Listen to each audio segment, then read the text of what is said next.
Friends, welcome to குட்டி ஐஷானியின் Sanmathi video. பன்னீர் எப்படி make பண்ணுவதுன்னு பார்ப்போம். ஃப்ரெண்ட்ஸ், பால் இப்படி திரிஞ்சு போனால் அதை வீணாக்க வேண்டாம். காட்டன் துணி எடுத்து ஒரு பாத்திரத்தின் மேல் இதை வைத்து நன்றாக பிழிந்து எடுத்துக்கொள்ளுங்க. இந்த தண்ணி வேஸ்ட் பண்ண வேண்டாம்.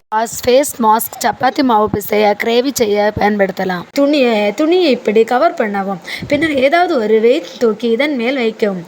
நான் இந்த பாத்திரத்திலே முழுவதும் தண்ணி நிறுத்தி இதன் மேல் வைக்கிறேன். அரை மணி நேரம் கழித்து இதன் மேல் இருக்கும் வெயிட்டை எடுத்துக்கொள்ளவும். இப்போது பாருங்க, அதன் மேல் மீதம் இருந்த தண்ணியும் வெளியே வந்து விட்டது. இதை வெளியே கொட்டிடுங்க. இனி சிறு சிறு துண்டாக பீஸாக கட் பண்ணி எடுப்போம். இதை இனி ஒரு கண்டெய்னரில் காற்று போகாமல் அடித்து ரெஃப்ரிஜரேட்டரில் ஸ்டோர் பண்ணவும். நான் ஈவினிங் இதை எடுத்து இதன் மேலே சால்ட்டு, சில்லி பவுடர் தூவி நன்றாக மிக்ஸ் பண்ணினேன். ஒரு பேனை எடுத்து ஸ்டவ்வில் வைத்து அதன் மேல் சிறிது ஆயில் விட்டு இந்த பன்னீர் துண்டுகளை இப்படி வைத்து புரட்டி எடுக்கலாம்.